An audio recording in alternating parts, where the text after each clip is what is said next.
الحمدللہ رب العالمین والصلاة والسلام علی حبیبہ محمد وآلہ وصحبہ اجمعین اما بعد اعوذ باللہ من الشیطان الرجیم بسم اللہ الرحمن الرحیم ان الدین عند اللہ الاسلام اللہم سبحانک لا علم لنا الا ما علمتنا انک انت العلیم الحکیم مولایا صلی وسلم دائما ابدا علی حبیبک من زانت بالسرور۔ قابل صد احترام سامعین کرام، السلام علیکم ورحمۃ اللہ وبرکاتہ۔ الحمدللہ اللہ کریم کا احسان ہے کہ اللہ جل شانہ نے دارالعرفان میں اس اجتماع کا انعقاد اور اس کی حاضری ہم سب کو نصیب فرمائی۔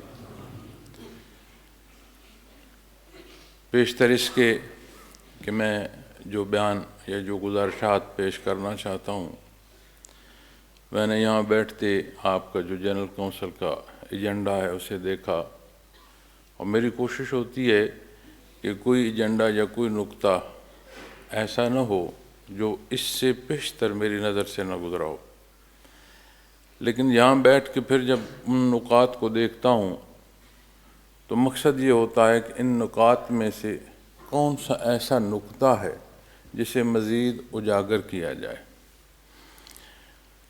اور بیان سے پہلے اس پر چند گزارشات پیش کر دیتا ہوں۔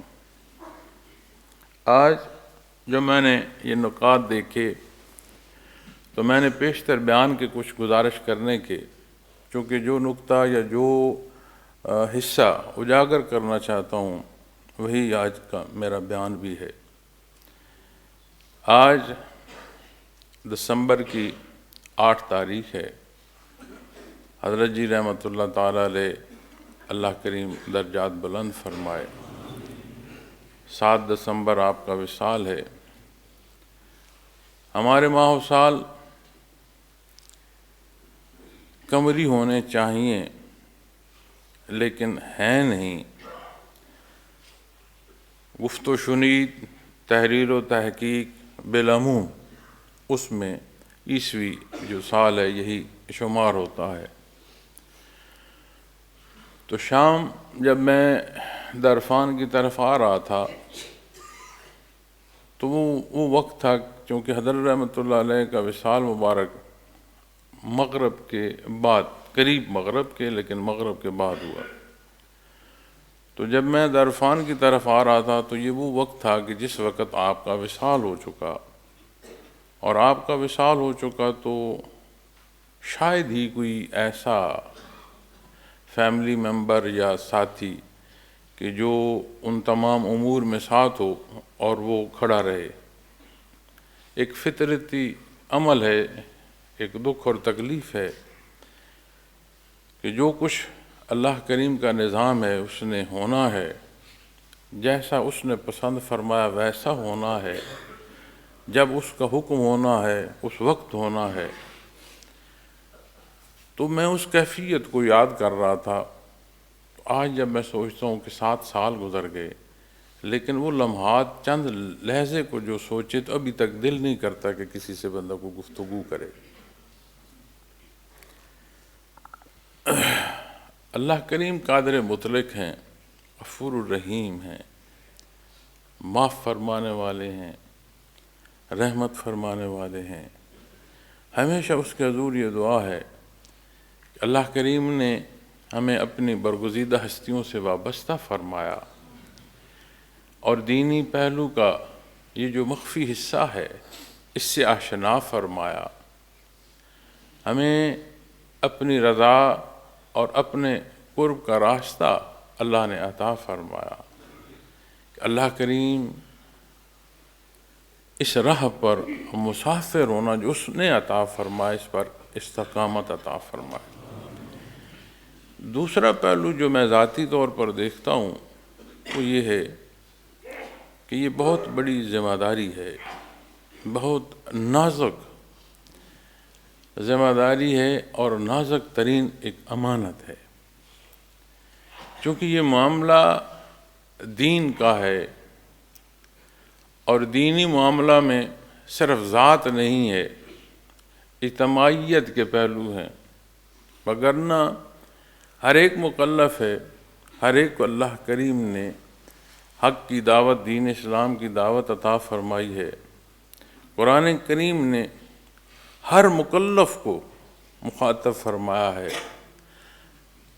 عالمین کے لیے قرآن کریم جہاں باعث رحمت ہے وہاں باعث ہدایت ہے، انہیں راہ دکھاتا ہے، ان کی احتیاج پوری فرماتا ہے۔ تو جب ذاتی حیثیت کی بات آتی ہے تو اس کا سوال اور جواب ذاتی حیثیت کا ہوتا ہے، لیکن معاملہ جب اجتماعیت میں داخل ہو جاتا ہے تو پھر سوال و جواب کی نوعیت بھی اور نازک ہو جاتی ہے۔ اس راہ کا مسافر ہونا، ان ذمہ داریوں میں سے گزرنا، جہاں نازک ہے وہاں اللہ جل شانہ کی ذات سے ایک ایسی امید بھی بند جاتی ہے کہ جہاں مخلوق خدا کا دخل ہوگا، جہاں اللہ کریم کی برگزیدہ لوگوں کی راہ ہوگی، اس راہ کا مسافر ہونا اللہ کریم مہربانی فرما دیں اور اس کے کرم اور احسان سے بخشش کا سبب ہو جائے۔ تو جہاں اس کی نزاکت ایک احساس دیتی ہے، وہاں ایک ڈھارس بھی بن جاتی ہے کہ مخلوق خدا میں جب دین کا کام ہوگا تو جتنی بھی خطائیں، کمزوریاں، گناہ ہیں، اللہ کریم کی رحمت تو وسیع ہے۔ تو شاید یہی جو قدم اٹھانے ہیں، یہی جو ٹوٹے پھوٹے لفظ بولنے ہیں، بخشش کا سبب ہو جائے۔ تو میں اس 7 سال کے عرصے کو جب دیکھتا ہوں تو یہ نہیں سمجھ آتی کہ یہ وقت کیسے گزرا، اور یقیناً جب بندہ آنے والے وقت کو دیکھتا ہے تو اسے انتظار لمبا لگتا ہے۔ جہاں سے گزر جاتا ہے ان گزرے اوقات کو دیکھے تو لگتا ہے ایسے پل بھر تھا۔ تو قرآن نے حق فرمایا ہے کہ شاید دن بھر یا کوئی دن کا کچھ حصہ رہے ہو، یقیناً روز محشر یہ ساری زندگی ایسی ہی محسوس ہوگی کہ جانے کب آئے تھے اور کب یہ راستہ جو ہے، یہ کٹھن راستہ جو ہے کٹ گیا ہے۔ تو میں نے آج کا جو ایجنڈا ہے اس میں سے جو نقطہ عرض کرنا چاہتا ہوں وہ یہی حصہ ہے کہ جو یہ امانت ہمیں نصیب ہوئی ہے، اس کے حصول سے، اس کے راہ کا مسافر ہونے سے، ان تمام پہلوؤں میں ہم اپنا جائزہ تو لیں۔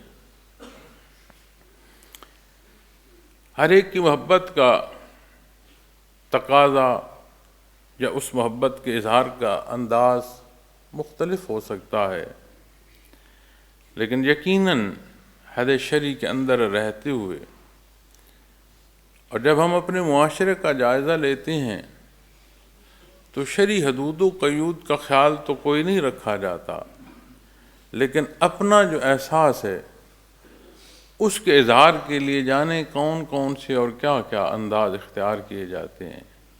لیکن بحیثیت سالک میں یہ سمجھتا ہوں، مجھ سمیت ہم تمام ساتھی جو سلسلہ عالیہ کے تمام ساتھی ہیں، خواتین و حضرات ہیں، جو لوگ منسلک ہیں، ہمیں اس وصال کی جو دن یا موقع اور اس کی یاد اور اس کا اظہار، کوئی پہلو آپ لے لیں، اس تمام میں ہمیں اپنی پرکھ کرنے کی ضرورت ہے کہ جو کچھ ہمیں بتایا گیا، جو کچھ سکھایا گیا، جس کی رہنمائی اللہ نے ہمیں عطا فرما دی، اس راہ میں ہم کہاں ہیں؟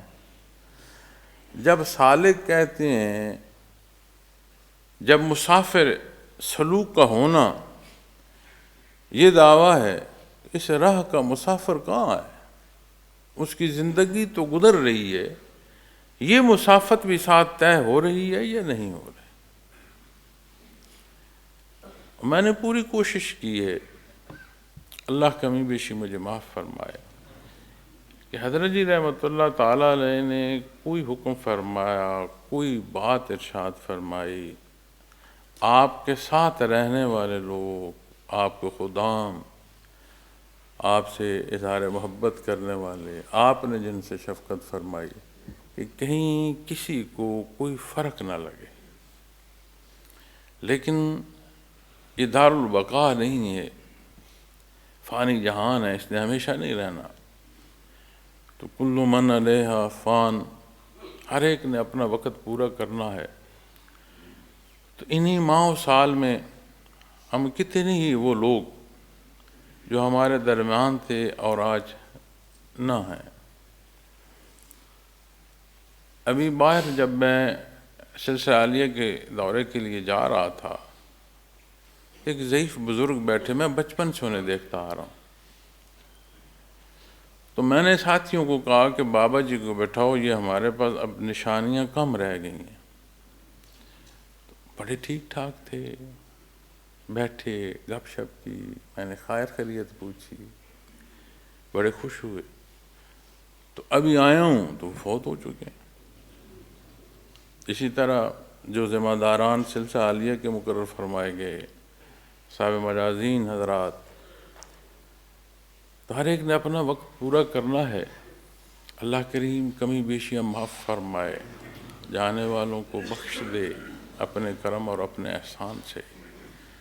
ہم جو دار دنیا میں ہیں، اللہ کریم ہم پر رحم فرمائے، ہمیں معاف فرمائے اور استقامت فی الدین عطا فرمائے۔ اس سارے ساتھ میں بہت سارے پہلو اور بہت ساری باتیں عام ہیں، لیکن اس سارے سفر میں کچھ پہلو ایسے بھی ہیں جو بالعموم پوشیدہ ہیں، اور میں یہ سمجھتا ہوں کہ میرا زاد راہ ہیں، اللہ کریم مہربانی فرمائے اور عافیت سے یہ جو سفر ہے یہ کٹ جائے۔ تو میں نے آپ کے سامنے جو حصہ قرآن کریم سے تلاوت کرنے کی سعادت حاصل کی ہے، اس میں اللہ جل شانہ نے ارشاد فرمایا ہے، ان الدین عند اللہ الاسلام، یقیناً اللہ کے نزدیک دین حق صرف اسلام۔ انسانی زندگی جو بھی کوئی کہتا رہے، جو بھی کوئی دعویٰ کرتا رہے، کسی نہ کسی روش یا کسی نہ کسی نظریے کے تحت بسر ہوتی ہے۔ وہ نظریہ یا وہ روش اس نے ذاتی طور پر اختیار کی، میسر آئی، یا اس نے حق کو اپنا راہ ہونا قرار دیا، یہ وہ موضوعات ہیں جن پر بحث ہو سکتی ہے، لیکن یہ بات طے ہے کہ یہ مزاج انسانی اور فطرت انسانی میں ہے کہ اس نے کسی روش پر زندگی بسر کرنی۔ اس بسر کرتی زندگی میں جو نظریہ حیات وہ اختیار کرتا ہے تو اس کی سوچ یا استعداد محدود ہے، تو یقیناً وہ جو کچھ ذاتی طور پر سوچے گا، جو کچھ ذاتی طور پر طے کرے گا، وہ محدود بھی ہوگا اور اس میں اس کی پسند و ناپسند کا اثر بھی ہوگا۔ اور جب بندہ حق پر قائم نہیں ہوتا تو پسند و ناپسند جہاں بے شمار پہلوؤں میں گراوٹ اور نقصان کا سبب بنتی ہے، وہاں انسانی مزاج میں جو تکبر ہے اسے بھی تقویت کا سبب بنتی ہے۔ تو قرآن کریم میں جہاں کفار کے کفر کو بیان فرمایا گیا، وہاں ان کے متکبر رویے اس کا بھی اظہار فرمایا گیا۔ تو جب آپ کسی نظریے کی بات کرتے ہیں تو وہ کوئی نظریہ نہیں کہ جس میں تشنگی ہو، کہیں تو جواب دے اور کہیں وہ نظریات خاموش ہو جائیں، کہیں تو وہ نظریات درست فیصلہ کریں اور کہیں تو وہ نظریات جو ہیں لالچ کی بھینٹ چڑھ جائیں۔ دنیا میں مذاہب کے حوالے سے جب بحث آتی ہے تو جس نے جو شرک کیا، جس نے جو کفر کیا، اس نے مذہب کے نام پر، انہیں اپنی روایات کے نام پر اور انہی میں اپنی خواہشات کے دخل پر کیا، لیکن تاریخ انسانی شاہد ہے، اور ہمیں جو قرآن کریم نے تاریخ انسانی قرآن کلام ذاتی میں بیان فرما دیے، جس میں کوئی شک اور کوئی شبہ نہیں، جس کی ہماری ضرورت کے مطابق جو وضاحت ہے، جو اس پر روشنی احادیث مبارکہ میں ارشاد فرما دی گئی، وہ ہماری ضرورت کے لیے کافی ہے۔ نہ صرف ہماری ضرورت کے لیے کافی ہے، بلکہ قیامت تک کے آنے والے جو لوگ ہیں ان کے لیے ایک رہنمائی کا سبب ہے۔ تو جب ہم تاریخ انسانی کا جائزہ لیتے ہیں تو جہاں بھی نقصان اٹھایا انسانیت نے، اسے تذلیل کے راہوں سے گزرنا پڑا، اسے نفرت کی آگ میں جھونکا گیا، اسے بے شمار پہلوؤں سے جو تکلیف پہنچی، تو یقیناً وہی نظریات تھے جو اس نے خود گھڑ لیے۔ جہاں بھی انسانیت کو تقویت ملی، اس میں عدل ہوا، اور انسانیت جو ہے اس میں ترقی انسانی حوالوں سے، ایک ہے جدت اور ٹیکنالوجی کی حوالہ۔ تو اگر جدت اور ٹیکنالوجی کو دیکھا جائے تو جو قدیم زمانے میں فرعونیت ہے، اسے قرآن کریم میخوں والا بیان فرماتا ہے، خزانے والوں کا ذکر فرماتا ہے، اور قوت کا زمین پر جو قائم قوت ہے ان کے حوالوں سے بیان فرماتا ہے۔ یقیناً ہر ایک نے وقت پورا کرنا ہے، لیکن ان کا فنا ہونا اور پہلوؤں میں ہے، اور جسے حق پر زندگی بسر کرنا نصیب ہوا، زندگی تمام اس کی بھی ہوئی، لیکن اس کے پہلو اور مدارج پھر اور ہو گئے۔ یہ ماہ و سال اس کے لیے سوال نہیں بنے، اس کے لیے اللہ کریم کی رحمت کا سبب بن گئے۔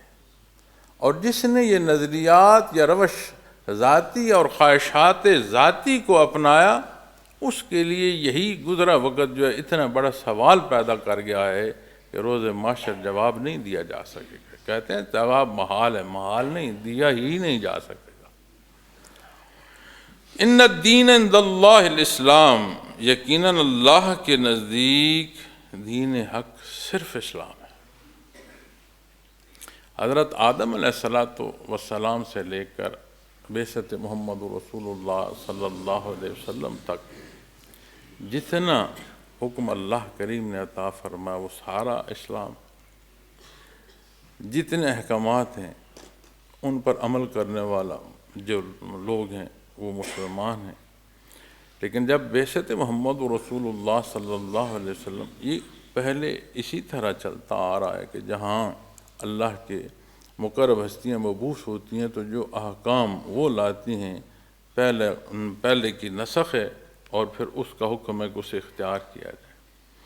اور قرآن کریم جہاں تمام سابقہ کتب پر ایمان لانا اور ان کا حق ہونا یہ اعلان فرماتا ہے، ان کے وہ جو بنیاد ہیں، وہ جو حصے عقائد سے رکھتے ہیں تعلق، وہ جو وحدانیت باری تعالیٰ کی بنیاد ہے، قرآن کریم تمام پہلوؤں کا احاطہ بھی فرماتا۔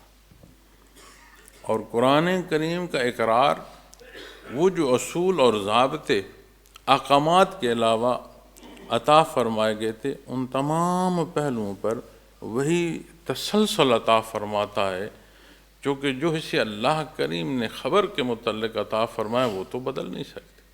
احکام بدلے گئے، جہاں جو ضرورت تھی، جو استعداد تھی، جو اللہ نے پسند فرمائے، لیکن جب بات بنیاد کی آتی ہے تو وہ تو ایک ہی ہے۔ تو جب بات انسانی زندگی، انسانی معاشرے، اور اس معاشرے میں انسانی زندگی کا جو ایک تسلسل ہے، ان تمام پہلوؤں میں سے آئے گی، تو یقیناً جو انداز زندگی ہے جس پر زندگی بسر کی جا رہی ہے اس کی بڑی بنیادی حیثیت ہے۔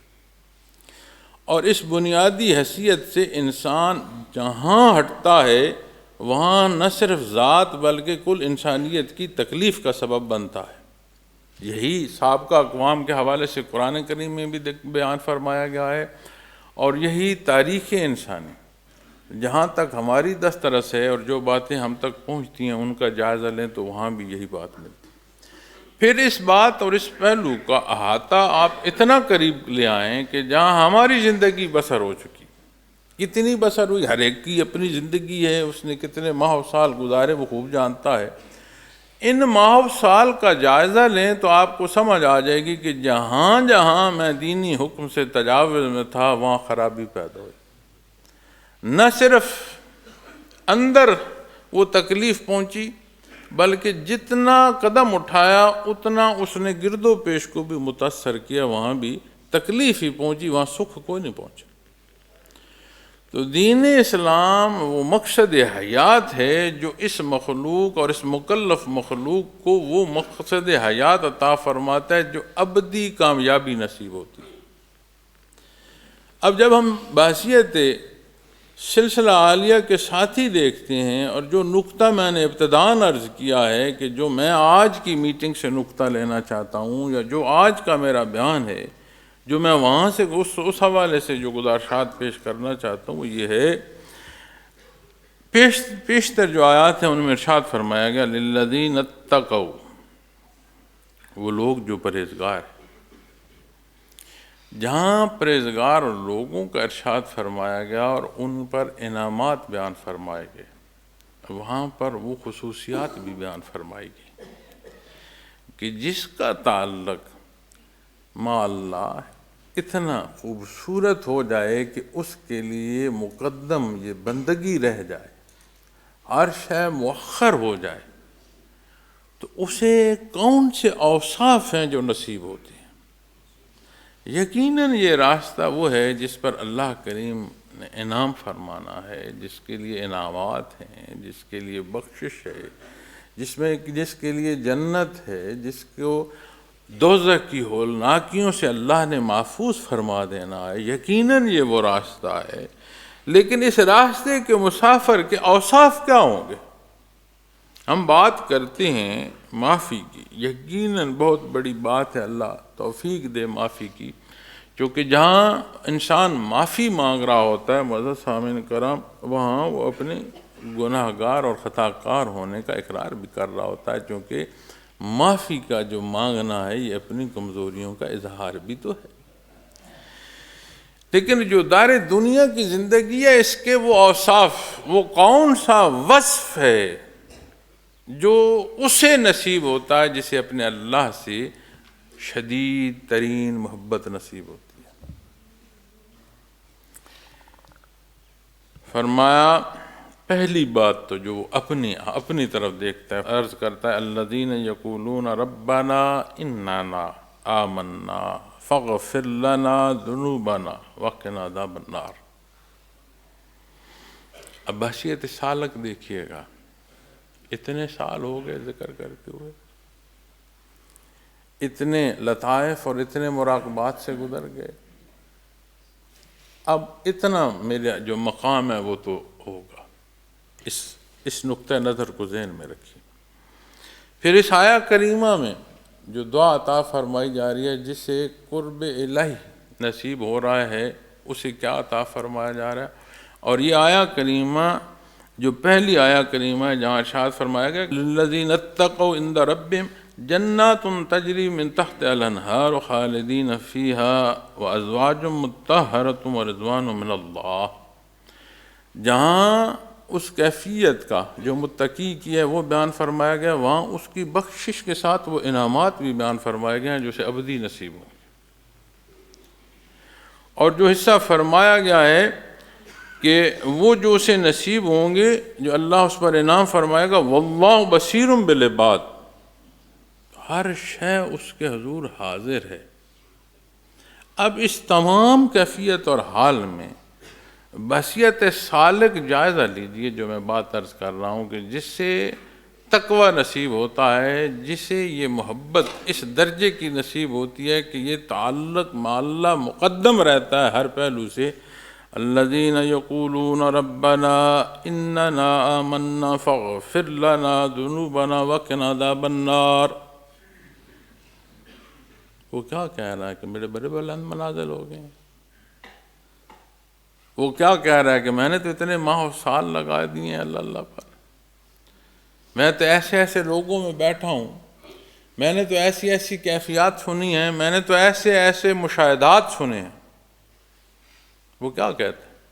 وہ یہ نہیں کہتا. وہ کہتا ہے وہ لوگ جو کہتے ہیں اے ہمارے پروردگار دیکھو دعا میں بھی اپنا محتاج ہونا اور اس کی شان ربوبیت کا پہلے اقرار کر رہے ہیں، ذات اپنی نہیں پہلے لائے، شان ربوبیت کا اقرار کرتے ہوئے عرض کرتے ہیں بے شک ہم ایمان لائے، یقیناً تو نے احسان فرمایا، ہمیں نور ایمان نوازا، سو ہم کو ہمارے گناہوں سے معافی عطا کیجیے۔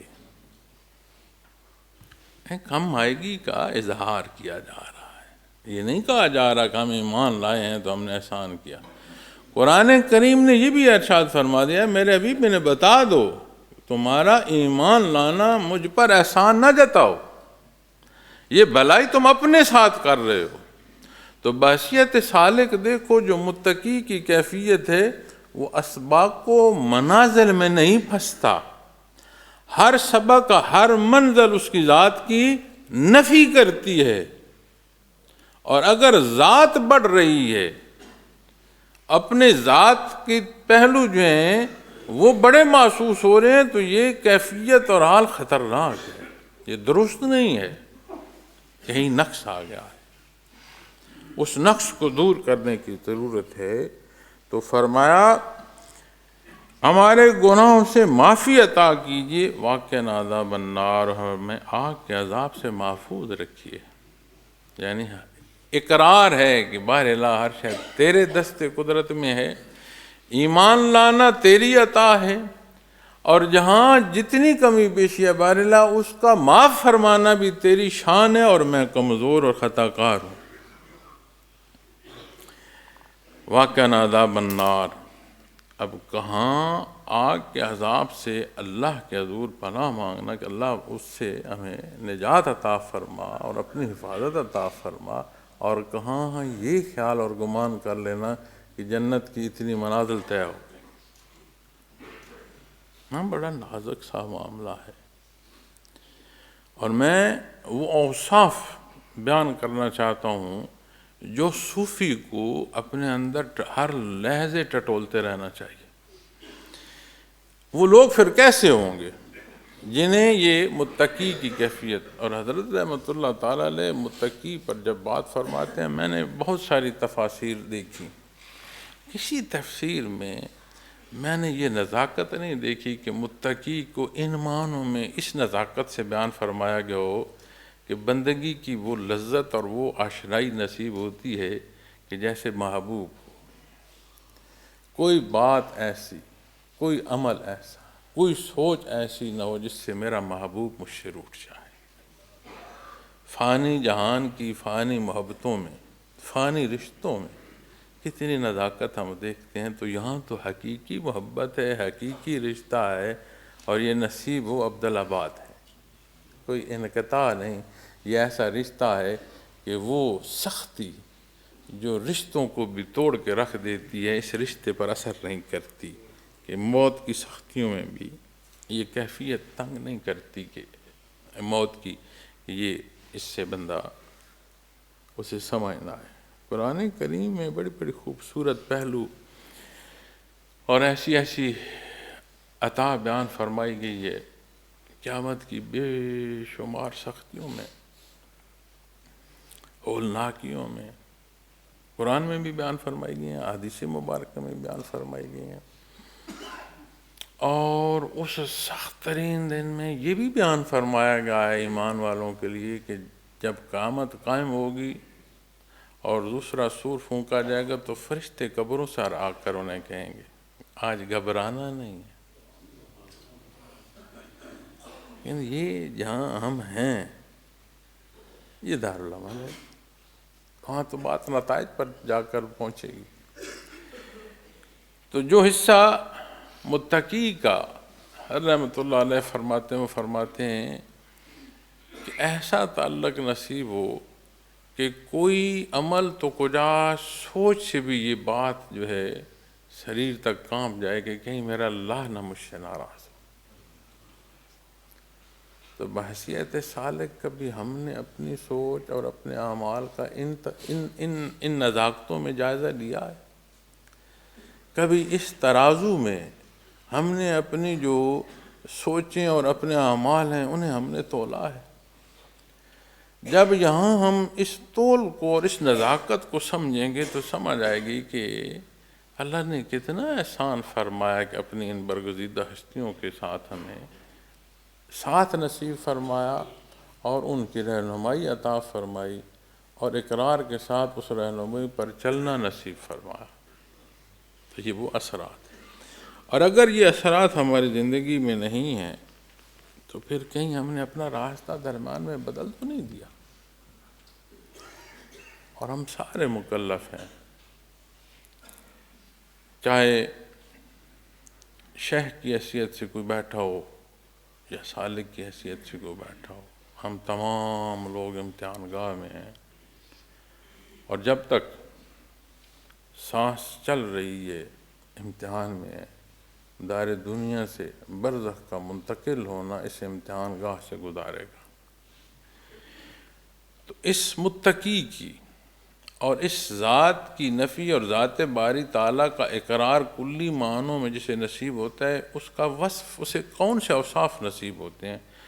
فرمایا صابرین، صبر کرنے والے، والصادقین، اور سچے، والقانتین، اور فرمایا اور فرما برداری کرنے والے، قناعت پسند، والمنفقین، اور اللہ کی راہ میں خرچ کرنے والے، والمستغفرین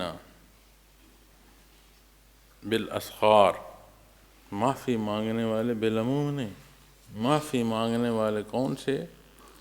جو سحر کے اوقات میں اپنے آرام کو رد کرتے ہیں اور قرب الہی کا جو مقصد ہے اسے مقدم رکھتے ہیں۔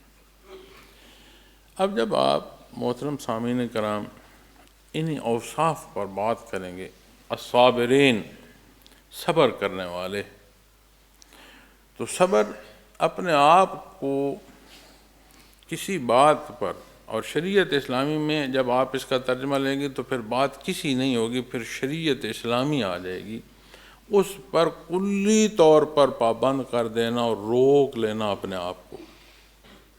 اب ہم صبر کے معنوں میں ایک حصہ لیتے ہیں کہ جو تکلیف ہوئی اسے ہم نے برداشت کیا، اور اس پہلو کو اگر آپ دیکھیں کہ جو حکم کی تعمیل کر رہے ہیں اس تعمیل میں بھی جو صبر ہے وہ مستقل مزاجی کے معنوں میں آئے گا، کہ جو صالح عمل اختیار کر رہے ہو، ایک تو اپنے آپ کو روکنا ہے کہ تجاوز پر نہ جائے، دوسرا جو پہلو آئے گا کہ وہ جو حصہ نصیب ہے خوش بختی پر، اس پر بھی قائم رہے، کہ یہ اعمال جو ہیں زندگی میں ان پر پابند رہے، کہ ان اعمال کو اپنی معاملات کو اپنی زندگی کا حصہ رکھے، اور صابرین، صبر کرنے والے۔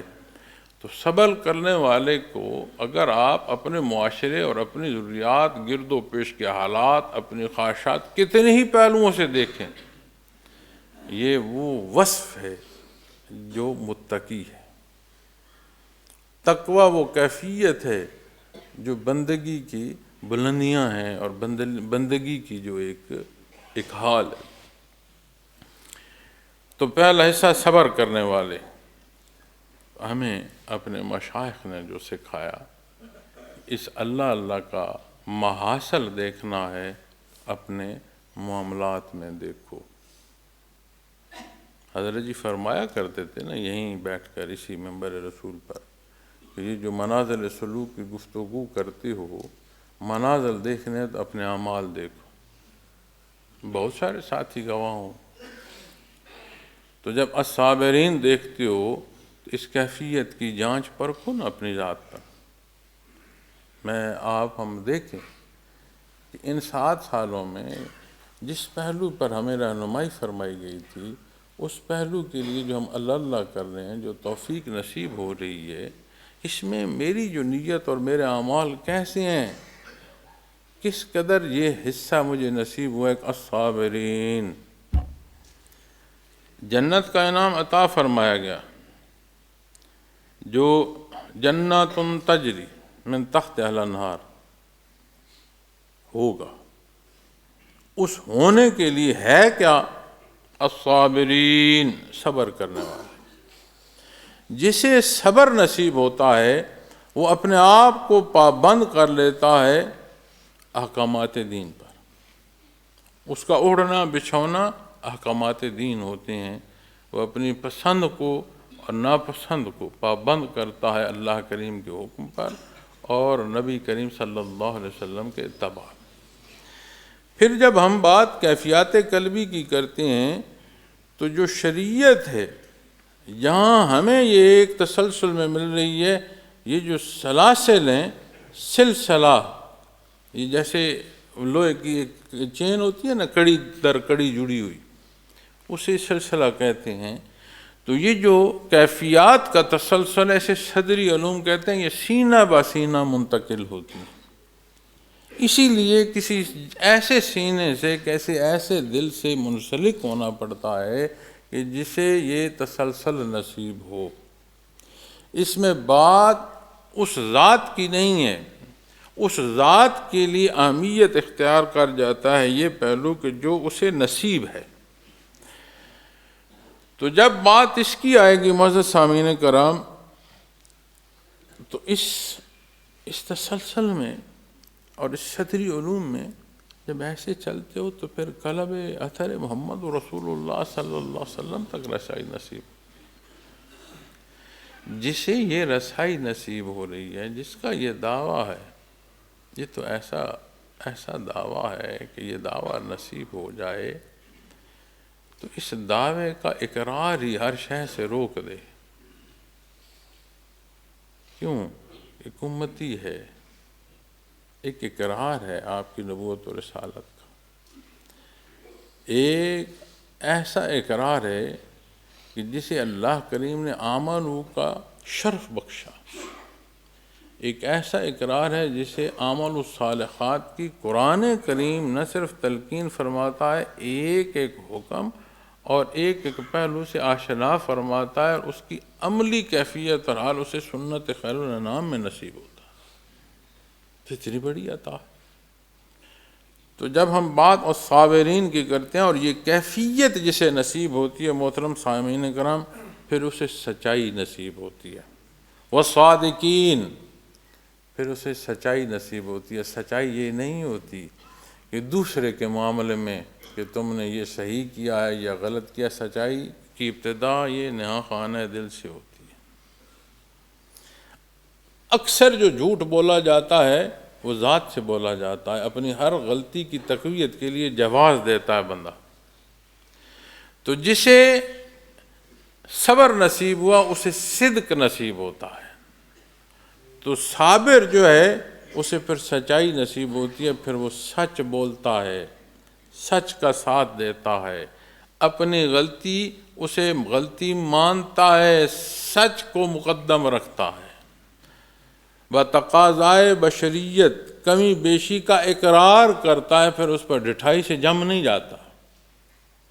تو متقی کو جو حصہ صبر کا نصیب ہوتا ہے، جہاں وہ اپنی خطاؤں اور گناہوں کا اقرار کرتے ہوئے اللہ سے معافی مانگتا ہے، اپنی کمزوریوں کی معافی مانگتا ہے، اس کی شان اور اس کے پروردگار عالم ہونے کا اقرار کرتا ہے، بے نیاز ہونے کا اقرار کرتا ہے، اپنے محتاج ہونے کا اقرار کرتا ہے، پھر اسے جو صبر نصیب ہوتا ہے وہ اسے صدق تک پہنچاتا ہے۔ تو سچائی ہمیں اپنے معاشروں میں، اپنے گھروں میں نظر آ رہی ہے، اور کون کیا کر رہا ہے یہ سوال مجھ سے میری قبر میں ہوگا۔ تو کیا جائزہ لینے کی ضرورت ہے کہ جو میرے معاملات ہیں، جو میری گفتار ہے، جو میرا لین دین ہے، جو میرا ویوہار ہے، جو میری ذمہ داری ہے، اس میں میں سچا ہوں یا نہیں، صدق ہے کہ نہیں ہے۔ تو جب اس کیفیت سے دیکھو گے تو اپنے اعمال، اپنا کردار، ایک ایک پہلو سامنے آئے گا، اسے جائزہ لیں۔ یہ جو حکم ہمیں اپنے شیخ نے دیا تھا، یہ جو تربیت انہوں نے ہماری فرمائی تھی، یہ جو آج اظہار محبت ہم کر رہے ہیں، عقیدت کر رہے ہیں اور دکھ ہے دل میں، اس سارے کے سامنے جو میری ذات ہے وہ کہاں کھڑی ہے؟ پورا معاشرہ کیا کہتا ہے، معاشرہ کیا کرتا ہے، معاشرے میں کیا ہو رہا ہے۔ ہر کوئی مکلف ہے معاشرے کے اجتماعیت میں جو حصہ ہوگا اس کا مجھے بھی جواب دینا پڑے گا۔ اس اجتماعی حصوں میں جو میرا کردار ہے وہ میں نے کیا ادا کیا، مجھے جواب دینا پڑے گا، ہر ایک کو جواب دینا پڑے گا۔ لیکن اگر معاشرے میں کمزوری ہیں تو یہ جواز نہیں ہے کہ میں کمزوریوں کا ساتھ دے دوں۔ میرے لیے حکم اعظام میرا ہے، میں اپنا کردار کا ذمہ دار ہوں، مجھے مخاطب فرمایا گیا ہے، میرے لیے حکم فرمایا گیا ہے، میرے لیے نبی کریم صلی اللہ علیہ وسلم کی بعثت ہے، مجھے کلام ذاتی میں مخاطب فرمایا گیا ہے، مجھے اس نے اس کیفی حصے سے منسلک ہونا عطا فرمایا ہے، تو سوال بھی تو پھر مجھے سے ہوگا، میرا ہی ہوگا، اس استطاعت پر ہوگا جو اس نے مجھے عطا فرمائی ہے۔ اس سچائی کو کیا ہم محض گفتگو تک رکھیں گے؟ ہر پہلو میں اسے یہ صدق نصیب ہوگا، والصادقین، یہ صدق نصیب ہوگا۔ آئیں اپنا جائزہ ہم لیں، ہمارے صبر کی کیا کیفیت ہے، اس صبر پر کیا یہ مزید انعام نصیب ہوا ہے جو صدق کا ہے؟ ہمارا بولنا، ہمارا لین دین، ہمارے فرائض، یہاں کی تربیت، لوگوں سے ملنا، کہیں لوگوں کی حیثیت کے مطابق یا جو دینی حکم ہے اس کے مطابق، جو میری ذمہ داری ہے اس کی ادائیگی، کیا اس میں صدق ہے؟ مقدم اللہ کی ذات ہے، کہیں میں اپنی ذات تو نہیں بیچ میں لے آیا؟ قرآن کریم حقائق بیان فرماتا ہے، اصول بیان فرماتا ہے، نتائج بیان فرماتا ہے، اور اقوام سابقہ کی جہاں مثالیں قرآن کریم بیان فرماتا ہے وہ فیصلے ہیں، اس روش کا اختیار کرنا ویسے ہی نتائج دے گا۔ تو جب اس سے اور اس عطا والصادقین، اور سچے، کیا خوبصورت کیفیت ہے، یہ صبر پر پھر یہ پھل لگتا ہے کہ اسے صادق ہونا نصیب ہوتا ہے، سچا۔ اب بنیاد صدق کی کیا ہے؟ بنیاد صدق کی اقرار وحدانیت کا ہے، رسالت کا اقرار، یہ صدق کی بنیاد ہے۔ سچا کون ہے؟ سچا وہ ہے جو سچائی کو مانے گا۔ تو بنیادی سچائی کیا ہے؟ ایمان ہے۔ تو شرائطی ایمان کا ماننا، اور ایسا ماننا کہ اعمال پھر پابند ہوں اس ماننے کے۔ نبی کریم صلی اللہ علیہ وسلم سے کسی نے عرض کی کہ یا رسول اللہ صلی اللہ علیہ وسلم، کوئی ایک بات ارشاد فرما دیں، میں بڑا کمزور ہوں، سارے احکامات پر عمل نہ کر سکوں گا، کوئی ایک بات ارشاد فرما دیں جسے میں پختہ پکڑ لوں۔ آپ نے فرمایا جھوٹ سے اجتناب، جھوٹ نہ بول۔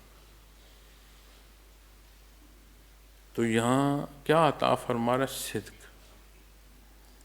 تو جسے صدق کی کیفیت نصیب ہو، تو کیا وہ کیفیت ہمارے معاشرے میں ہے؟ ہمارے گھروں میں اس کی کہاں کیا حالات ہیں؟ جائزہ کس نے لینا ہے؟ اس سے مخاطب فرمایا گیا جو مکلف ہے۔ تو بحیثیت سالک میرے ساتھ ان باتوں پر چلتے آئیے گا، جس سے صدق نصیب ہوا۔ والقانتین، اسے قناعت پسندی نصیب ہوئی، فرمایا، اور فرما برداری کرنے والے۔ فرما برداری کیا ہے؟ قناعت پسندی، کہ جو ہے اس پر مطمئن ہو۔ تو جو ہے اس پر مطمئن ہونا، کہیں ہمارے اندر بے شمار پہلوؤں سے شکایات تو نہیں ہے، وہ کیوں ہے، یہ کیوں ہے، وہ کیوں نہیں ہے، فلاں کے پاس ہے میرے پاس نہیں، اس کی یہ حیثیت میری نہیں، اس کی یہ صحت میری یہ بیماری۔ کیا قناعت ہے ہمارے اندر؟ پھر یہ قناعت ہر پہلو میں اس کا اثر آتا ہے کہ قناعت جو نصیب ہوتی ہے، جو اس نے عطا فرمایا، جسے قانتین ہونا نصیب ہو، اسے شکر ادا کرنا نصیب ہوتا ہے، وہ مطمئن ہوتا ہے، جو ہے میرے اللہ کی طرف سے ہے، جو ہے یہی میرے لیے بہتر ہے، یہی میرے اللہ کا فیصلہ ہے، اور اسی پر مجھے قناعت کرنی ہے. اور قناعت کیا ہے؟ الحمدللہ رب العالمین، وہ جو عالمین کا پالنہار ہے اس نے یہ کچھ عطا فرمایا، میں اس کا شکر گزار ہوں. جسے شکر گزار ہونا نصیب ہو جائے بہت بڑی دولت اسے میسر آ گئی. چونکہ دولت کے انبار پر بٹھا دو. آپ صلی اللہ علیہ وسلم نے فرمایا کہ کسی کو سونے کی ایک وادی دے دو وہ مطمئن نہیں ہوگا، وہ کہے گا ایک وادی اور ہوتی وہ بھی مجھے دے دی جاتی. جو جہاں ہے، جس حیثیت سے، جس معاشرے میں، جس مقام پر ہے، وہاں اسے مطمئن ہونا نصیب ہو جائے، قناعت نصیب ہو جائے، یہ اللہ کا بہت بڑا احسان ہے. اسے زندگی میں راحت مل جائے گی، ٹھنڈک مل جائے گی. تو جو قناعت پسند کیسے ہوگا؟ اسے سچائی قناعت تک پہنچائے گی. سچائی کیسے نصیب ہوگی؟ صبر نصیب ہوگا. اب یہ وہ کیفیات اور وہ حال ہے کہ جو ہر ایک اپنا جائزہ لے سکتا ہے، چونکہ یہ اوصاف ہیں، ہو بھی سکتے ہیں اور نہیں بھی ہو سکتے. اور اس ہونے کے لیے جو اصول اور ضابطے ہیں وہ واضح ہیں، جو انہیں اختیار کرے گا اسے نصیب ہوں گے. تو جسے قناعت نصیب ہوگی کہ وہ فرما بردار ہو گیا تو وہ تو مطمئن ہوگا، چونکہ قناعت پسندی شکر گزاری پر پہنچا دیتی ہے، چونکہ اس کے اندر پھر لالچ کوئی نہیں ہوتا. تو جو لالچ کا نہ ہونا اور جو قناعت پسندی ہے، اسے اپنے موجود وسائل، اپنی استطاعت اور اپنے مزاج تک دیکھو، پرکھو ایک دفعہ، بحیثیت سالک پرکھو اس کیفیت کو کہ کیا ہمارا صدق اس درجے کا ہے کہ اس نے ہمیں قناعت پسندی عطا فرما دی ہے. فرما برداری، اب فرما برداری جو ہے یہ قناعت پسندی ہے کہ جو ہے، جیسا ہے، جتنا ہے اس کے مطابق رہنا ہے اور اس پر مطمئن رہنا ہے. اور فرمایا والمنفقین، خرچ کرنے والے. بڑے بڑے لوگ، میں دیکھ رہا تھا حضرت رحمۃ اللہ علیہ لکھ رہے ہیں، وہ فرماتے ہیں بڑے بڑے پیسے والے غریب لوگوں کی تنخواہیں کھا جاتے ہیں. کروڑوں اور اربوں کے جو مالک ہیں، وہ جو چوکیدار اپنے دربان جو بٹھائے ہوتے ہیں، ان کا ماہانہ کھا جاتے ہیں. کیا ہوگا اس 2-4 ہزار سے؟ اس کا جسے کروڑوں اور اربوں کی سمجھ نہیں آ رہی، اسے 2-4 ہزار کیا دے گا؟ کیوں؟ وہاں قناعت نہیں ہے، وہاں صدق نہیں ہے، وہاں صبر نہیں ہے. تو پھر لالچ ہے، اور پھر لالچ بڑھتا ہے. ایسی فسادی بیماری ہے کہ یہ پھر بڑھتی ہے اور نقصان کا سبب کرتی چلی جاتی ہے. تو جسے قناعت پسندی نصیب ہوتی ہے، وہ اپنے رزق سے جو اللہ نے اسے عطا فرمایا ہے اللہ کے حکم کے مطابق خرچ کرتا ہے. وہ بات فرض میں ذموں میں آئے یا وہ بات جو ہے صدقات کے ضمن میں آئے. زکوٰۃ دیتا ہے، فطرانے دیتا ہے، صدقات دیتا ہے، اللہ کی مخلوق کی مدد کرتا ہے اپنی استطاعت کے مطابق. دین اسلام اعتدال دیتا ہے. یہ نہیں فرماتا کہ کل ہاتھ کھول جو تمہارے پاس ہر شے دے دو، تمہارا، تمہاری اولاد کا، گھر کا تم پر حق. یہ بھی منع فرماتا ہے کہ ہاتھ باندھ لو اپنے گریبان کے ساتھ کہ کوئی شے خرچ ہی نہیں کرنی. لیکن جسے قناعت پسندی نصیب ہوتی ہے وہ اتنا مطمئن ہوتا ہے کہ جو مسائل اسے میسر آئیں انہیں وہ انفاق فی سبیل اللہ پر خرچ کرتا ہے. اور انفاق فی سبیل اللہ صرف پیسے کا نام نہیں ہے، جو اللہ عطا فرماتا ہے اس میں سے خرچ کرتے ہیں. تو جو استعداد ہے وہ اس نے نہیں عطا فرمائی. جو عالم ہے اسے لوگوں تک علم پہنچانا، اور اسی طرح جو صوفی ہے اس کی ذمہ داری نہیں آئے گی کہ جو اللہ کریم نے کیفیت قلبی اسے عطا فرمائی اسے تقسیم کرے مخلوق خدا میں، مخلوق کی رضا کے لیے نہیں، رضائے باری تعالیٰ کے لیے۔ جو پیسے اس لیے خرچ کرے کہ لوگ اسے سخی کہیں، قیامت کے دن اس سے متعلق حدیث شریف میں سنا ہے، اس سے معاملہ جب پوچھا جائے گا پہلے حساب کتاب والوں میں وہ آئے گا، تو جو پہلے تین ہیں ان میں سے ایک وہ ہوگا جس سے اس کا معاملہ پوچھا جائے گا تو وہ عرض کرے گا کہ بار اللہ تو نے بے شمار مجھے رزق دیا، میں نے تیری خاطر تیری مخلوق میں اسے خرچ کیا۔ تو فرمایا جائے گا کہ تو نے جو خرچ کیا تو نے اپنی سخاوت کے اعلان کے لیے خرچ کیا کہ لوگ تجھے سخی کہیں، لوگوں نے تجھے سخی کہہ دیا، آج تیرا حصہ کوئی نہیں ہے۔ تو جب تقسیم کی بات اس پہلوؤں پر آئے گی کہ انفاق فی سبیل اللہ میں ہم کیفیت قلبی کی تقسیم میں جائیں گے، ترویج سلسلہ کے لیے جائیں گے، بحیثیت سالک اپنی ذمہ داری ادا کریں گے، تو پھر کیا یہ چاہو گے لوگ کہیں کہ بہت پہنچی ہوئی ہستی ہے، بڑے بزرگ ہیں، بڑے منازل ہیں، انہیں میں ضرور اپنے مشاہدات سناؤں، انہیں میں ضرور اپنی منازل بتاؤں، انہیں میں اپنے ماہ و سال کی عبادات بتاؤں؟ تو جب وہ بتاؤ گے، وہ سناؤ گے تو حساب تو برابر ہو جائے گا، لوگ کہیں گے کہ بڑے نیک لوگ ہیں، بڑے منازل کے حامل ہیں، ان کے پاس تو مناصب بھی ہوں گے۔ تو روز معاشر جب جا کر گٹھڑی کھلے گی تو پھر کیا ہوگا؟ اس میں وہ اعلانات ہوں گے جو لوگوں میں کیے ہوں گے، اور لوگوں کے اقرار ہوں گے جو انہوں نے مانے ہوں گے، چونکہ حدیث شریف میں فرمایا جا رہا ہے کہ جو اپنی سخاوت کے اعلان کے لیے خرچ کرے گا اسے جواب دیا جائے گا کہ تجھے لوگوں نے سخی کہہ دیا تھا، تیرا بدل پورا ہو گیا۔ تو بحیثیت سالک بدل یہاں چاہتے ہو یا وہ بدل چاہتے ہو جو اللہ کی رضا کا نصیب، ان صفوں میں جا کر کھڑا ہونا نصیب ہو جو امت محمد رسول اللہ صلی اللہ علیہ وسلم کی صفیں ہوں گی، جو تمام امتوں میں سب سے بڑی ہوں گی۔ تو پھر اس کا جائزہ کہاں لیں گے آپ؟ تو جب آپ انفاق فی سبیل اللہ میں دیکھیں گے، یہ نہ دیکھو کون کیا کر رہا ہے، دیکھو میں اور آپ کیا کر رہے ہیں، اپنی ذات کو دیکھو ہم کیا کر رہے ہیں۔ تو جو مطمئن ہوگا، جسے قناعت نصیب ہوگی، وہی خرچ کر پائے گا۔ اس کے لیے ضروری نہیں ہے کہ اس کے پاس چاندی اور سونے کے ڈھیر ہی ہوں۔ چاندی اور سونے کے ڈھیروں پر بیٹھا ہوا پھر لالچ میں پڑا ہوتا ہے، اور کسی نہ کسی غریب کا پھر کوئی نہ کوئی شے وہ لوٹ رہا ہوتا ہے۔ اپنے معاشرے میں ہم دیکھتے ہیں، قناعت پسندی نہ ہو تو حرص اتنی بڑھ جاتی ہے کہ وہ حواس باختہ کر دیتی ہے، ایسے ایسے الفاظ، ایسے ایسے اعمال، بندہ رشتے بھول جاتا ہے۔ ہم روز اپنے معاشرے میں دیکھتے ہیں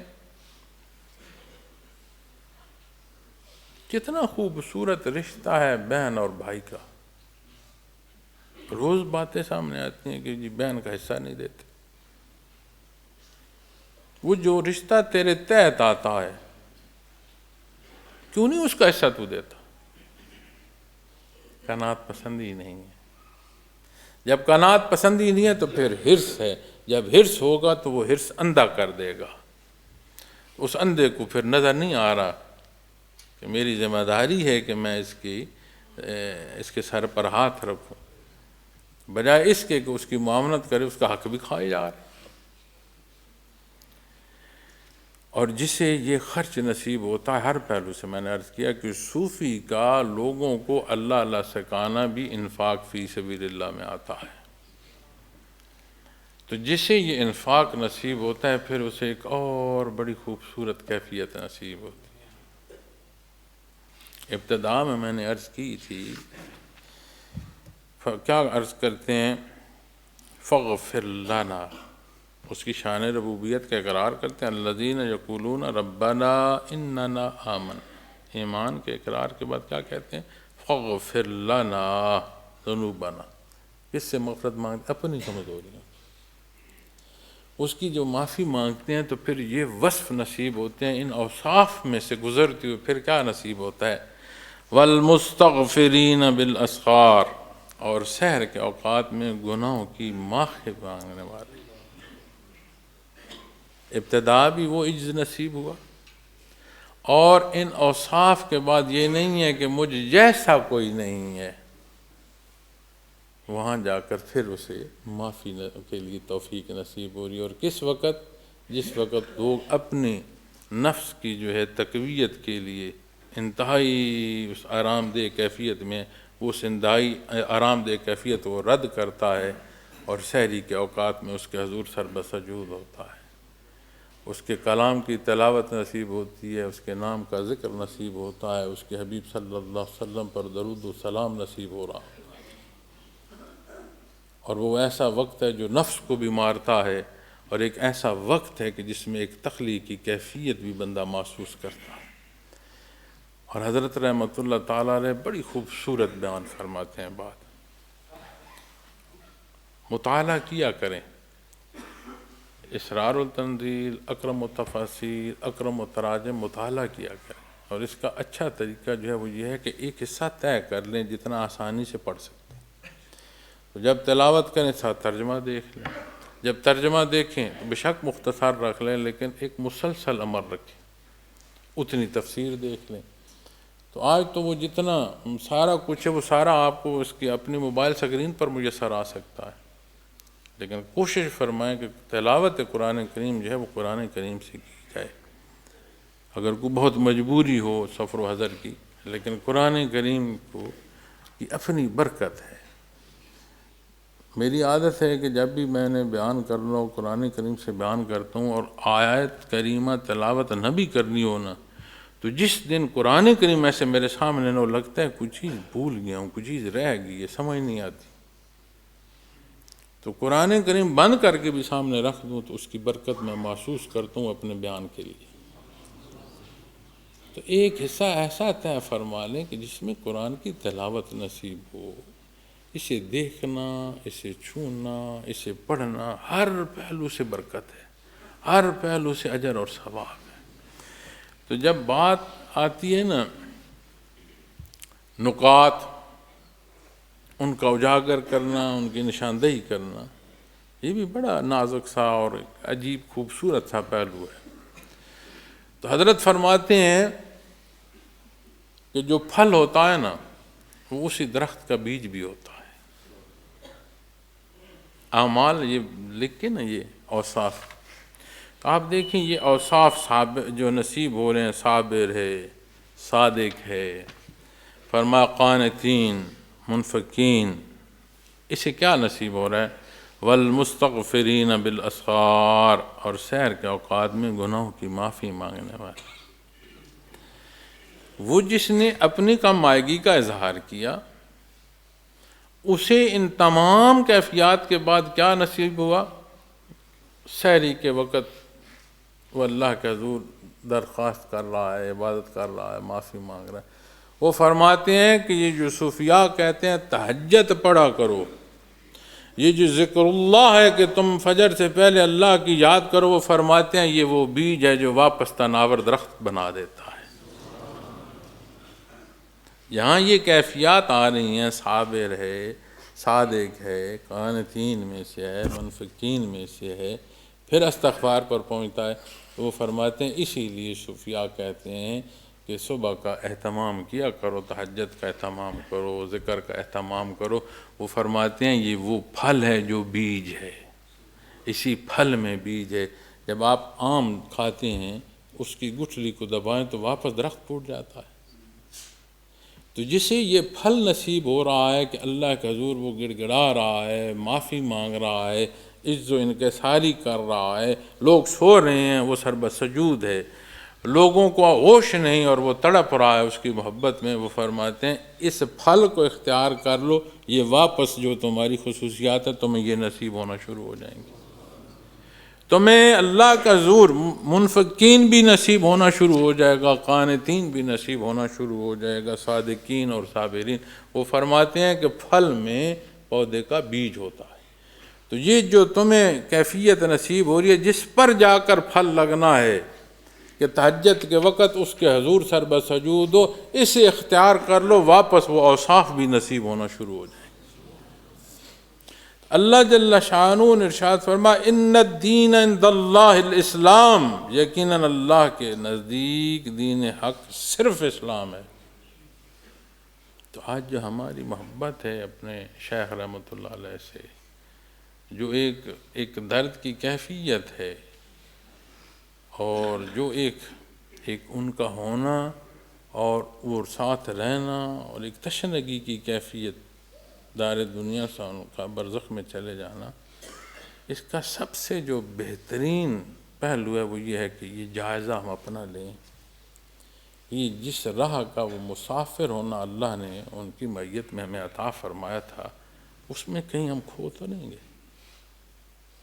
ان اوصاف کا جائزہ لیں اور کوشش فرمائیں، گرد و پیش کو چھوڑ دیں، کون کیا کر رہا ہے، معاشرے میں کیا ہو رہا ہے، دنیا میں کیا حدت پیدا ہو رہی ہے۔ ساری دنیا کی زندگی بڑی تھوڑی سی ہے عزیزان من، اور اس ساری تھوڑی زندگی میں ہماری جو اکائی ہے اس کی بہت تھوڑی ہے۔ کل خلق جو ہے، کوئی وہ شے جس کا عدد مقرر ہو وہ تھوڑا ہوتا ہے، وہ زیادہ نہیں ہوتا۔ کیوں؟ اس لیے کہ اس شمار نے آخر ختم ہو جانا ہے۔ قرآن کریم جب فرماتا ہے نا کہ یہ چاہتے ہیں کفار کہ ان کی زندگی 1000 برس ہو، تو اگر 1000 برس بھی ہو تو اس نے ختم نہیں ہو جانا۔ زیادہ وہ ہے جس نے نہیں ختم ہونا، وہ کوئی زیادہ نہیں جس کا عدد مقرر ہو۔ تو اس خلق کا عدد تو مقرر ہے نا جی، فرصت کا۔ تو کل جو خلق ہے اس میں پھر جو جس جگہ ہم بستے ہیں، ہر ایک کو احاطہ کرتے ہو، پھر ذات پر لو تو ہماری اکائی کا تو پھر ہونا بڑا، اور جو اس کا وقت ہے انتہائی قلیل ہو گیا۔ تو قوموں کی زندگی جو ہوتی ہے اس میں ماہ و سال نہیں گنتے، اس میں دہائیاں گنتے ہیں، صدیاں اور دہائیاں۔ چھوٹی جو اس کا عنصر ہوتا ہے وہ دہائی ہوتی ہے، بڑی جو ہوتی ہے وہ صدی ہوتی ہے۔ تو جو انسانی زندگی ہے اس میں ماہ و سال گنتے ہیں، مہینے اور سال۔ تو جب ہم معاشرے کو دیکھتے ہیں تو جو کچھ معاشرے میں ہو رہا ہے، یہ قرب قیامت کی وہ نشانیاں جو احادیث مبارکہ میں بیان فرمائی گئی ہیں ہمیں کھلی آنکھوں نظر آنا شروع ہو گئی ہیں۔ اس لیے کہ لوگ کنویں میں چھلانگ لگا رہے ہیں، میں بھی کنویں میں چھلانگ لگا دوں، یہ فیصلہ درست نہیں ہے۔ حرام کھایا جا رہا ہے، میں بھی حرام کھانا شروع کر دوں، یہ فیصلہ درست نہیں ہے۔ جھوٹ کا سہارا لیا جا رہا ہے، میں بھی جھوٹ بولنا شروع کر دوں، یہ فیصلہ درست نہیں ہے۔ اللہ کی ذات کو چھوڑ کر مخلوق سے وابستگی اس لیے اختیار کی جا رہی ہے کہ میری ضروریات پوری کر دیں، یہ فیصلہ درست نہیں ہے۔ میں اپنی ذات میں ایسا کھو جاؤں کہ اپنی اولاد کا خیال اور ان کی پرورش بھول جاؤں، یہ فیصلہ درست نہیں ہے۔ تو اپنی ذمہ داری کا احساس کرتے ہوئے معزز سامعین کرام، اپنا گھر، اپنی ذات، اپنی وہ جگہ جہاں کا سوال ہم سے ہونا ہے، جو ہمارے تحت ہے، جس کے ہم ذمہ دار ہیں، کسی کی کوئی نہیں مانتا، اس کی ماننے والا یہ وجود اس کا ہے، اس کے تحت یہ وجود ہے، اس کا حکم یہاں چلتا ہے۔ کسی کا حکم اولاد اور گھر پر چلتا ہے، کسی کا حکم عزیز و اقارب تک چلتا ہے۔ تو جہاں تک جس کا جو حکم چلتا ہے وہاں تک کا وہ ذمہ دار ہے، اور وہاں تک کے حساب کا اسے جواب دینا ہے۔ کون کیا کرتا ہے یہ غرض نہیں ہے، میں کیا کر رہا ہوں میری بنیادی غرض یہ ہے۔ تو بحیثیت سالک اپنا ذکر مضبوط فرمائیں، اپنے اوقات میں دیکھیں، طے فرمائیں اور مضبوط ذکر کریں، اور اللہ کا حکم ہے کہ اس کو یاد کیا جائے، اس لیے یاد کرو، اس لیے نہ یاد کرو کہ میں کیفیات محسوس کر رہا ہوں یا نہیں کر رہا ہوں۔ منازل فی ذات مقصود نہیں ہے، منازل کا لالچ بھی اس لیے ہے کہ قرب الہی کی بات ہے، ہر پہلو سے بات اللہ کی ہے، لیکن اصول اور ضابطہ وہ جو محمد رسول اللہ صلی اللہ علیہ وسلم نے دیا ہے، اس میں میری اور آپ کی پسند و ناپسند کا دخل نہیں۔ اپنے بچوں پر محنت فرمائیں، اس آگ میں جھونک کر ہم اپنی اولاد کو نہ جائیں، ان کے گلے پڑنے کی ضرورت نہیں ہے۔ جو ماحول دیا ہے اور جو پڑھائی کے انداز دیے ہیں، اب ان کے ساتھ سلیقے سے پیش ہو، اپنے گھر کو سنبھالو، اپنی جاب اپنے کاروبار میں جہاں ہو وہاں معلوم ہو کہ یہ امت محمد رسول اللہ صلی اللہ علیہ وسلم کا فرد ہے۔ جھگڑنے کی ضرورت نہیں، اپنا اچھا اور صالح کردار ادا کرو۔ کیا ہوتا ہے؟ اللہ نے نہیں فرمایا ان کے لیے بخشش ہے اور ان کے لیے وہ جنت ہے جس کی نہریں اس کے تابع ہیں؟ نہیں فرمایا۔ کیا نبی کریم صلی اللہ علیہ وسلم نے جو ارشاد فرمایا وہاں متزلزل ہو؟ جو ہوتا ہے ہونے دو، اپنے معاملات، اپنی سوچ، اپنے معاملات، اپنے اعمال جہاں جو استعداد ہے اللہ اور اس کے حبیب کے حکم کے مطابق بسر کرو۔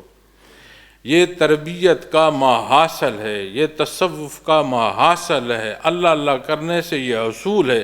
اور اگر ہم یہ حاصل نہیں کر رہے تو جنہوں نے ہمیں بتایا انہوں نے ہمیں کھرا اور سچا بتایا ہے، انہوں نے کوئی آمیزش نہیں ہونے دی، انہوں نے قرآن و سنت کے تحت بتایا ہے۔ اور میں گناہگار بھی جہاں تک مجھ سے ہو سکتا ہے کم علمی کے باوجود پوری کوشش کرتا ہوں کہ کوئی بات، کوئی پہلو، انداز ایسا نہ آ جائے کہ جو قرآن و سنت سے باہر چلا جائے۔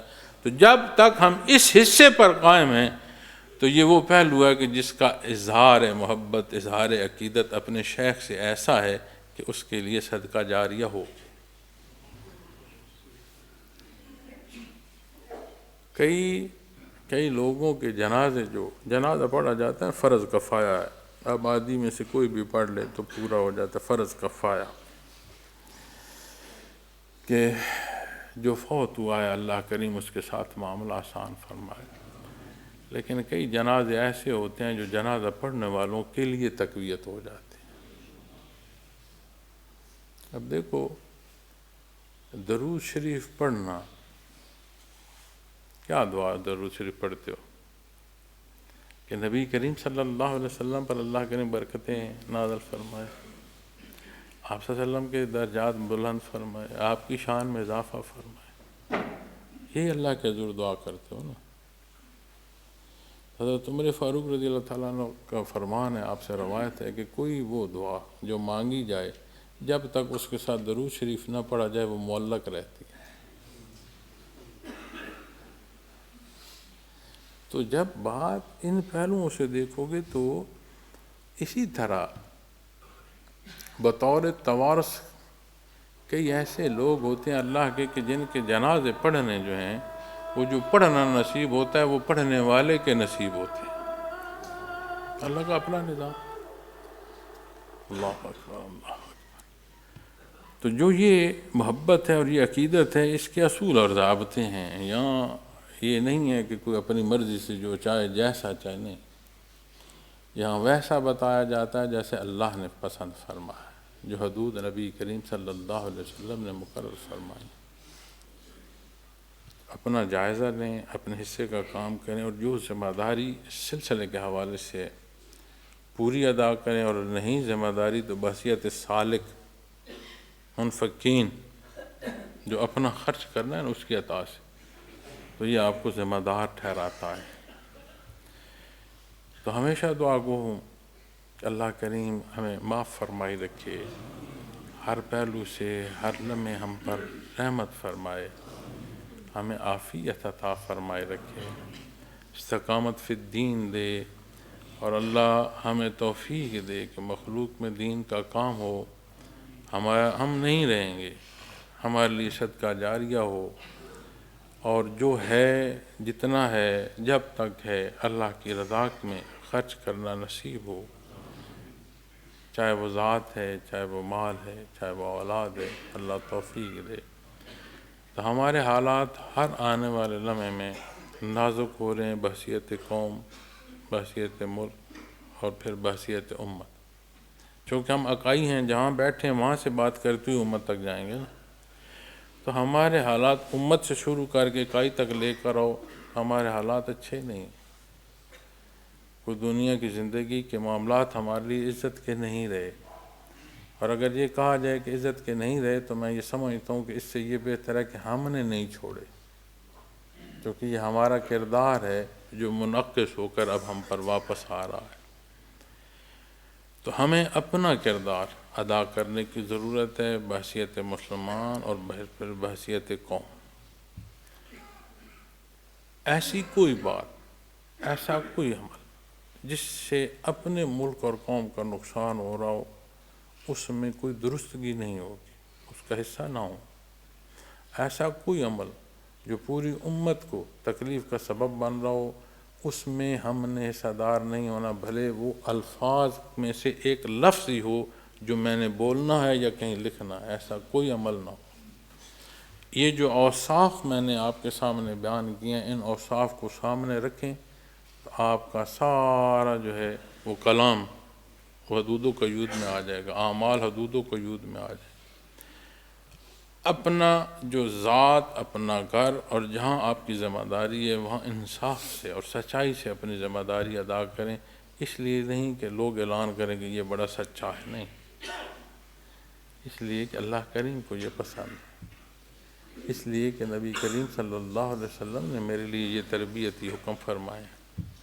یہاں جو اس سردی میں آپ آ کر بیٹھے ہیں، موسم کا بھی عجیب رنگ ہے، آئے تو آپ آرام آرام سے ہیں، اچھا موسم تک پہنچ رہے ہیں پھر سردی بن تو اس سردی میں بھی جو آپ آئے ہیں، اللہ یہ آنا قبول فرمائے، وہ خالص رہیں اپنے مقصد کے ساتھ، آتے ہیں اپنی اللہ میں وقت صرف کیا کریں، اپنے درفان کے وقت کو نفلی معتکف کی حیثیت سے بسر کیا کریں۔ میں پوری کوشش کرتا ہوں کہ جتنی کلام یا بات میں کسی سے کر سکوں اتنی سنوں اور اتنی بات کروں جو ملنے آتے ہیں، تو جو وقت میسر آئے اللہ میں بسر کیا کریں۔ یہاں حضرت رحمۃ اللہ علیہ کے احاطہ جو سامنے ایک طرف سے بڑا بنایا گیا، وہ صرف اسی لیے بنایا گیا کہ وہاں سالکین جب آئیں تو اپنا ذکر کر سکیں، ذکر کیا کریں، تلاوت کیا کریں۔ لیکن جو میں عرض کرتا ہوں کہ وہاں آ کر پھر یہ او میں تمہیں پیش کرتا ہوں او تمہاری منظریں، ایک بات نہیں چلے گی۔ نہ حضرت رحمۃ اللہ علیہ پسند حیات میں فرماتے تھے، نہ میں اس کی اجازت دیتا ہوں، اور نہ وہاں کو جا کر کرے گا تو اس کو وہ بات پسند کی جائے گی۔ تو جو مقصد ہے، بنیاد ہے اللہ وہ نصیب ہو، اور ثم الحمدللہ اللہ نے یہ نصیب فرمائی ہے۔ اللہ کا شکر ادا کیا کریں کہ یا اللہ تو نے ہمیں اپنی یاد سے وابستگی عطا فرمائی، آپ نے ہم پر احسان فرمایا میرے اللہ کہ آپ نے ہمیں قلب اثر محمد رسول اللہ صلی اللہ علیہ وسلم سے منسلک ہونا نصیب فرمایا۔ یہ ایسی کیفیت ہے کہ سجدے میں بندہ گر جائے، زندگی تمام ہو جائے، شکرانہ نہیں ادا ہو سکتا۔ اللہ کریم میرا اور آپ کا حامی و ناصر ہو۔